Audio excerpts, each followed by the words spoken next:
கேட்டுக்கொண்டிருப்பது பட்டாம்பூச்சி எஃப்எம். இது உங்களை பரவசமாக்கும் எஃப்எம். கேட்டால் சலிக்காது, கேட்க கேட்க திகட்டாது.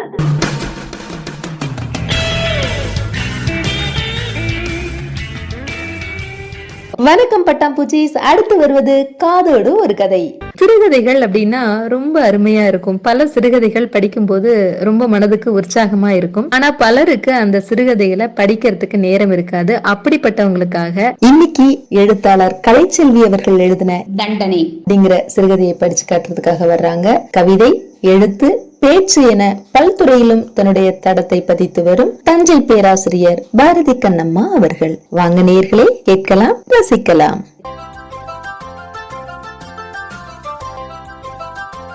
பட்டாம்பூச்சி எஃப்எம் நேயர்களுக்கு வணக்கம்.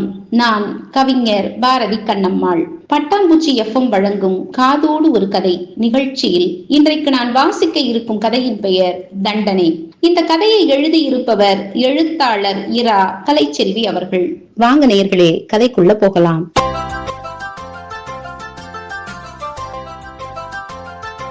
காலிங் பெல் அழுத்தப்படும் சத்தம் கேட்டு சுமதி கதவினை திறந்தாள். அங்கே கண்ட காட்சி சுமதியை பதைபதைக்க வைத்தது.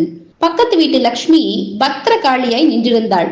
என்ன லட்சுமி, என்ன ஆச்சு என கேட்பதற்குள் அவளை தள்ளிவிட்டு சுமதியின் வீட்டிற்குள் நுழைந்தாள். வீட்டில் சுமதியின் கணவன் மணிகண்டன் சோஃபாவில் சாய்ந்து டிவி பார்த்து கொண்டிருந்தான். வந்த வேகத்தில் லக்ஷ்மி அவனின் வயிற்றுக்கு கீழே 10 மிதி மிதித்தாள். அவள் கால்களுக்கு அத்தனை பலம் எங்கிருந்து வந்தது என்றே தெரியவில்லை. அத்தனை ஆவேசம் அவளுக்குள். ஓடி வந்து வீட்டிற்கு வெளியே கிடந்த செருப்பை எடுத்து அவன் வாயில் ஆன மட்டும் வெளுத்து வாங்கிவிட்டாள். என்ன நடக்கிறது என ஒரு கணம் சுமதிக்கு புரியவே இல்லை. லக்ஷ்மி, பிளீஸ், ஏன் இப்படி பண்றீங்க? சுமதி லக்ஷ்மியின் கையை பிடித்தாள். சுமதி, எதுவும் பேசாதீங்க. பேசினா உங்களுக்கு தான் அடி விழும். மணிகண்டன் இதை எதிர்பார்க்கவில்லை. அதிர்ச்சியில் செய்வதறியாது திகைத்தான். எனக்கு ஒண்ணுமே புரியலையே, அவர் வாயெல்லாம் ரத்தம் ஒழுகுதே. அத்தை, எதிர் வீட்டு ஐயாவை கூட்டிட்டு வாங்களே, அழுது கொண்டே கூறினாள் சுமதி. ஏண்டா டேய், நீ எல்லாம் மனுஷனடா? என்ன பண்ணி இருக்க இந்த வயசுல? எனக்கு வர்ற ஆத்திரத்துக்கு உன்னைய கொலை பண்ணிடுவேன் தூ என காரி அவன் முகத்தில் உமிழ்ந்தாள் லக்ஷ்மி. மணிகண்டனுக்கு என்ன செய்வது என்றே தெரியவில்லை. அம்மா, மகள், மனைவி என அனைவரும் அருகில் இருக்கும் போதே இவள் இப்படி செய்து விட்டாளே என கூனி குறுகி போய் முகத்தில் பட்ட அவள் எச்சிலை துடைத்து கொண்டான். அதற்கான காரணத்தை ஒருவாறு யூகித்துக் கொண்ட அவனுக்கு அதிர்ச்சியில் பேச முடியவில்லை. சுமதி லக்ஷ்மியை கெஞ்சினாள். என்ன லக்ஷ்மி, ஏன் இப்படி பண்றீங்க? லக்ஷ்மியின் கண்களில் தீப்பொறி. நான் என்னத்த சொல்லுவேன்? பெத்த வயிறு பத்திக்கிட்டு எரியுது. நேத்து நீங்க எல்லாரும் கோவிலுக்கு போயிருந்தீங்க இல்லையா? இந்த ஆளு மட்டும்தானே வீட்டுல இருந்தான். ஆமா, பிரியங்கா அங்கிள் வீட்டுல போய் ஊஞ்சலில கொஞ்ச நேரம் விளையாண்டுட்டு வரேன்னு வந்த புள்ளைய இவன் என்ன செஞ்சிருக்கான் தெரியுமா? என் வாயால அதை சொல்ல முடியல. இவங்கிட்டயே கேளுங்க. மறுபடியும் ஓங்கி மிதிக்க போனாள் லக்ஷ்மி. அதற்குள் சத்தம் கேட்டு அக்கம் பக்கத்தில் இருந்த அனைவரும் வந்து விட்டனர். உங்களுக்காக பாக்குறேன் சுமதி, இல்லாட்டி இவனுக்கு இப்பவே சமாதி கட்டிடுவேன். அந்த பிளாட் 20 வீடுகள் கொண்ட அடுக்குமாடி குடியிருப்பு. என்னாச்சு என்னாச்சுமா என அனைவரும் லக்ஷ்மியை கேட்டனர். லக்ஷ்மி அனைவரையும் பார்வையால் எரித்தாள். என்னம்மா, என்ன நடந்தது? ஏன் இப்படி ராட்சசியா நடந்துக்கிற? ஒரு ஆம்பளைய இப்படி போய் அடிக்கிற? எதிர் வீட்டு முதியவர். கண்ணகியின் கோபம் அவள் கண்களில். யாராவது ஏதாவது பேசுனீங்க, நான் என்ன பண்ணுவேன்னு எனக்கே தெரியாது. பேசாம போயிடுங்க. எப்படிமா பேசாம போக முடியும்? என்ன ஏதுன்னு எங்களுக்கு தெரிய வேண்டாம்? நீங்க தெரிஞ்சுக்கணுமா? கேளுங்க அவங்கிட்ட.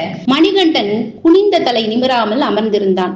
என்ன மணிகண்டா, என்ன ஆச்சு? நீயாவது சொல்லுப்பா. எதிர் வீட்டு சதாசிவம் மணிகண்டனை வற்புறுத்தினார். இவ்வளவு நேரம் பேசாம இருக்கியேப்பா, ஏதாவது பேசுப்பா. அப்பத்தானே நாங்களும் என்ன ஏதுன்னு கேட்கலாம். அவன் என்ன பேசுவான்? அவனால என்ன பேச முடியும்? சண்டாளன். நேத்து இவன் வீட்டுக்கு விளையாட வந்த என் மகளை, அந்த பச்சை குழந்தைய போய் இவன் சொல்ல என் நாக்கு கூசுதுங்க. அனைவருக்கும் லேசா பொறி தட்டியது. ஏமா, ஏதாவதுன்னா போலீஸ்ல போய் கம்ப்ளைண்ட் கொடுமா. அதை விட்டுட்டு பிளாட்ல வந்து இப்படி கத்திட்டு இருக்க. இது கோவிந்தனின் குரல். என்ன போலீஸா? போலீஸ் கீலீஸ்னு ஏதாவது பேசுனீங்க அப்புறம் நல்ல வாயில வந்துரும். போலீஸ்ல சொன்னா என்ன நடக்கும்? என்ன நடக்கும்னு உங்களுக்கு தெரியாது? 100 தடவை போலீஸ் ஸ்டேஷன்ல வர சொல்லுவாங்க, சாட்சி கேட்பாங்க, இல்லாத கேள்வி எல்லாம் கேட்பானுங்க. கடைசியில கோர்ட்டுக்கு போக சொல்லுவானுங்க. கோர்ட்ல தீர்ப்பு வழங்க பல வருஷங்கள் ஆகும். நான் வக்கீலுக்கு காசை கொட்டிட்டு நான் நிம்மதி இழந்து சாகணும். அதுதானே நாட்டுல இதுவரை நடக்குது. எதுவும் பேசாம திரும்பி போயிடுங்க. சீறினாள். இவன் செஞ்ச காரியத்துக்கு நான் இங்கேயே இப்பவே இவனுக்கு தண்டனை கொடுக்கணும் என கூறிவிட்டு மறுபடியும் போய் காலால் அவனின் துடைகளுக்கு இடையில் நன்கு மிதித்தாள். அவளின் கால்கள் துணிச்சலாலும் துயரத்தாலும் இரும்பு தூண்களாகி போயிருந்தன. அம்மா என்று அலறி சாய்ந்தான் மணிகண்டன். ஆத்திரம் தீரு மட்டும் மிதித்து விட்ட லக்ஷ்மிக்கு இதற்கு மேல் மிதித்து பயனில்லை என்ற நிலையில் ஆவேசமாக வீட்டிற்கு வெளியில் வந்தாள். ஏம்மா இப்படி கத்துற?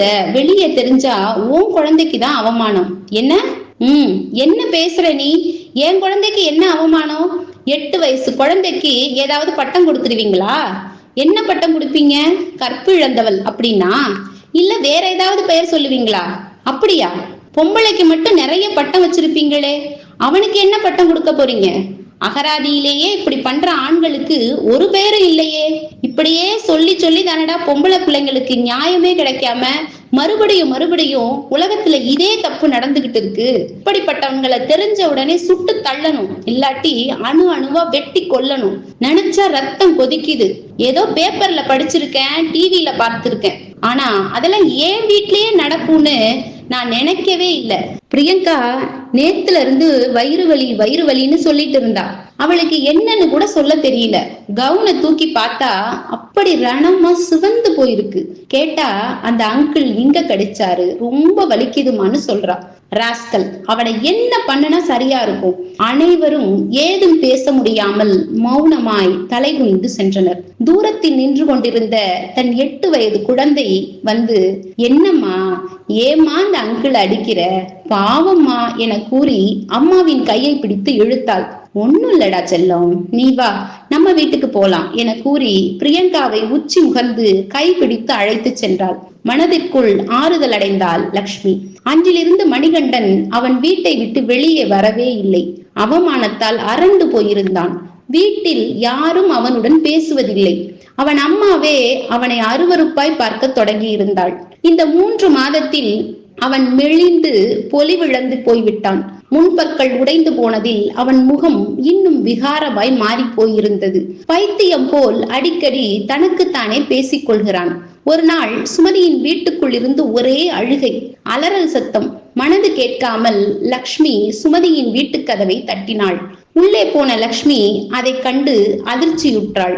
அவன் அறையில் அவன் மனைவியின் சேலை கயிறாய் மாறியிருந்தது. நன்றி. நேயர்கள் இதுவரை கேட்டது காதோடு ஒரு கதை நிகழ்ச்சி. இந்த நிகழ்ச்சியை உங்களுக்கு வழங்கியவர் தஞ்சை பேராசிரியர் பாரதி கண்ணம்மா அவர்கள். தொடர்ந்து இணைந்திருங்கள். மீண்டும் இன்னொரு அழகிய கதையோடு சந்திப்போம். நன்றி, வணக்கம். இது ஒரு பட்டாம்பூச்சி FM தயாரிப்பு.